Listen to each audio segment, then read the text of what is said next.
자, 이번 영상도 진짜 우주로 나가도록 하겠습니다.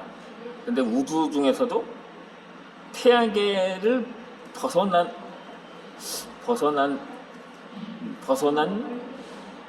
수준이라고 봐야 할 것 같습니다. 제가 주제는 이번 영상 이어서 재개하도록 하겠습니다.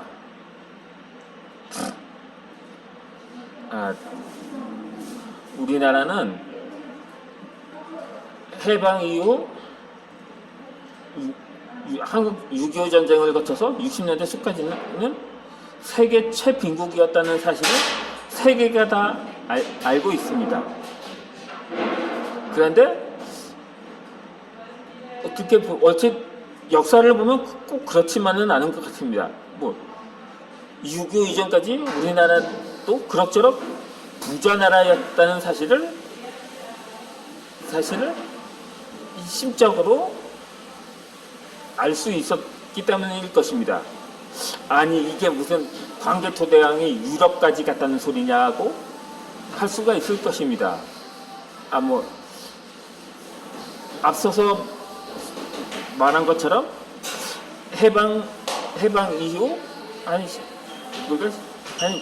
10년 정도는 세계 최빈국이었다는 사실을 세계가 안다는데 이 무슨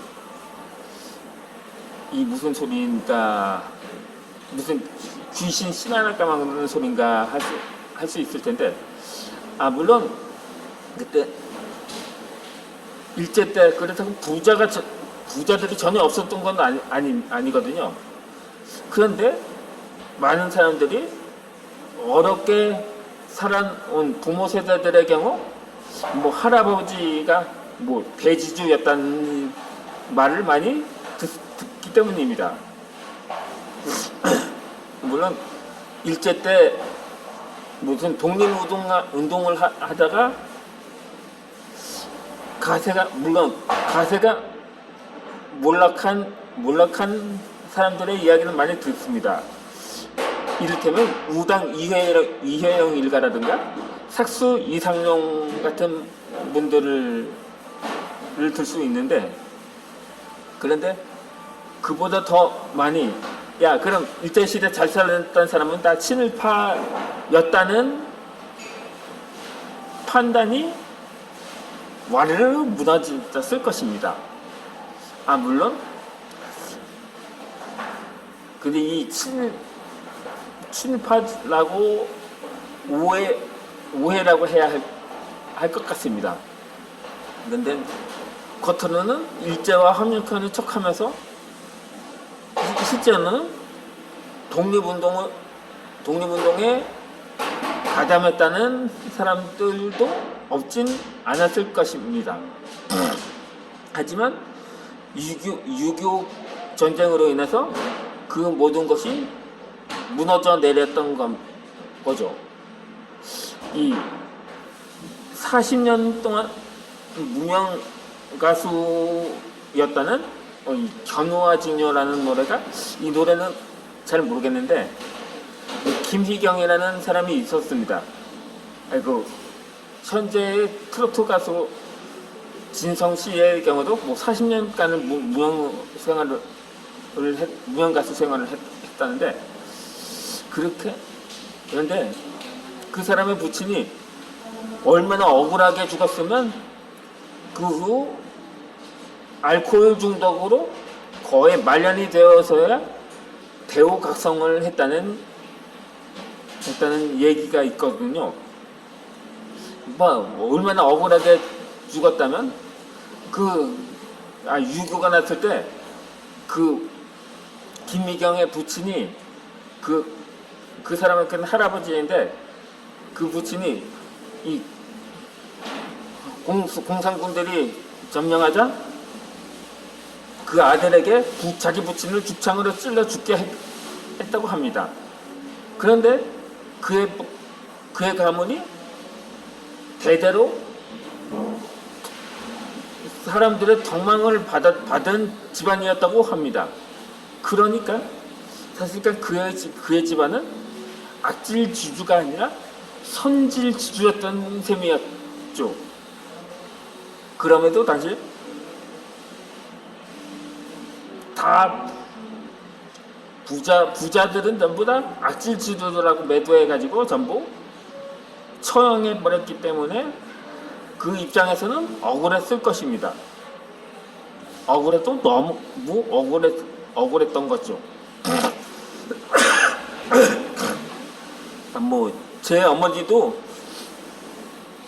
제 어머니의 버친도 경희 의료원장이었다고 합니다.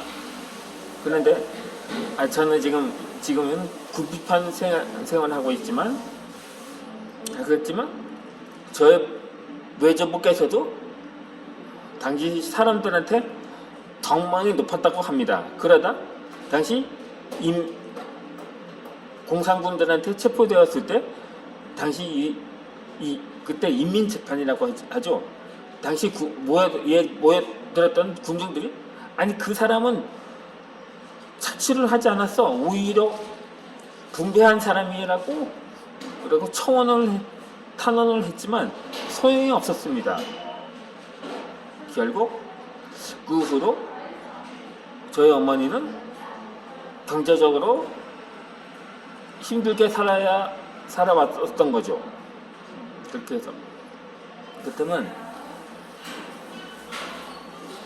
6.25 때 물론 높은 사람들 지위가 있거나 재력가들은 대부분 한강다리 끊고 피난을 갔는데 물론 피난을 가지 못한 사람들은 제 외조부가 외세였기 때문에 환자들을 돌봐야 한다고 하면서 피난을 가지 못했다고 합니다.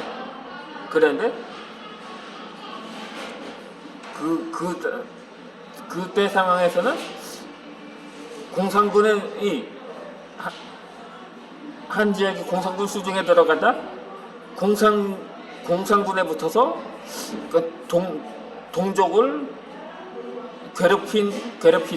괴롭히고 그것 때문에 자신이 블랙리스트에서 빠져나갈 수 있었는데 당시 국군이 들어와서 다시 국군에 붙여서 부역자들이라고 해서 남아있는 사람 주민들을 부역자들이라고 색출하는데 앞장선 그런 약간 거무술수의 달인들이 부자 중에 좀 많았다고 합니다. 그러니까는 6.25 때 피난까지 못하거나 피난을 가지 않았던 사람들도 중에서도 많이 그렇게 이승을 하직했던 거죠. 그러니까 당시 그런데 우리나라가 세계 최빈국이니까 6.25 이후 더 떨어져서 그 경제 수준이 더 떨어졌다고 말할 수가 있는 거죠. 그때 당시 부자들이라면 그때 정말 한 나라의 경제를 좌우할 정도의 그런 재력가들이었다고 할 수가 있는데 지금 마찬가지로 그런 한 나라의 경제를 좌우하는 이 기업이 있잖아요. 그 기업이 몰락한다면 국가 경제가 덩달아 무너진다고 말을 하는 것처럼 말입니다. 그러니까 그나마 6.25 이후에도 세계 최빈국이면 전 세계 경제력이 꼴찌냐. 그러니까 만약 그때 당연히 100개국이라고 한다면 100개국 100위냐고 반박을 할 수 있는데 그건 아닙니다. 우리나라 밑에 인도가 있었다고 합니다. 그러니까 우리나라보다 경제력이 하위 나라가 존재했던 거죠. 그나마 그게 좀 위안을 받긴 합니다만 그래도 1등 아니면 기억하지 않는 세상이라니까는 그나마 아직도 세계 1위는 아니지만 그나마 우리나라가 세계의 중심에 우뚝 선 나라가 된 것은 그럼에도 그 남은 유족들이 열심히 살아와서 그 자신의 가정을 넘어서 한 국가를 일으키는데 이바지했다는 점에서 정말 경애를 표할 수밖에 없습니다. 그러면 이렇게 해서 이제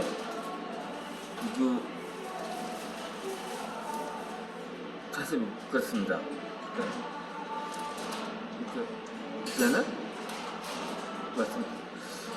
우리 아버지 제가 지금 꿈을 그렇게 해서 저도 꿈을 가질 수가 있었고 그 학업도 물론 제가 대학을 가지 못했지만 그러니까 제가 고졸 학력이거든요. 하지만 신학교를 다니다 중퇴를 했기 때문에 최종 학력이 고졸입니다. 그렇게 치더라고요. 그래서 저는 이렇게 작가의 꿈을 갖고 지금 현재 유튜브 상을 통해 이렇게 출간한 책을 홍보하는 데 있습니다. 그러고 보니까 저도 이제 유튜브를 시작한 지 3년 차가 지났는데 아직은 제가 부족한 함이 많습니다. 그래서 최소한 제가 책을 읽어주는 영상을 올리기도 하고 그래서 그렇게 했는데 이번엔 아니 근데 또 영상 제목까지 그것도 또 산으로 올라가는 거예요. 네.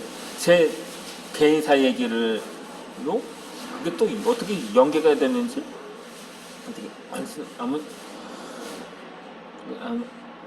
아무튼간에 우리나라는 세계 물론 부자 나라 부자도 있었는데 그것을 어떻게 자기들만 사용하느냐 그게 국가의 복탐에 따른 내내에 따라서 그 한 나라의 국가 경제가 좌우가 된다는 거죠. 아프리카 국가들 보세요. 인도 아프리카나 인도를 보세요. 사실 인도를 그렇게 경제 대국이라고 볼 수는 없습니다. 인인당 GDP도 우리나라보다는 낮거든요. 그럼에도 세계 최고의 부자가 인도에 있다는 점이 아이러니하다는 거죠. 물론 그러니까 이 계급이라는 게 있습니다. 이 브라멘 계급이 제일 높은 계급인데 거의 신적인 계급이 계급인 거죠. 그러다 보니까 소수의 그 계급이 다수의 불과 촉천민이 존재하기 때문에 아직 그 인도가 전체 경제는 하위권을 해서 맴돌고 있다는 데에 기인을 하는 것입니다. 그렇다면 그리고 왜 사람들이 존재한다는 것은 노블리스 오블레스가 필요로 한다는 것입니다. 아프리카에도 세계 최고의 부자가 13세기에 만산부사라는 국왕이 있었거든요. 하지만 지금은 세계 최빈국 중에 하나이지 않습니까? 그래서 이번에 이어서 본격적인 주제로 고정 영상을 올려드리도록 하겠습니다.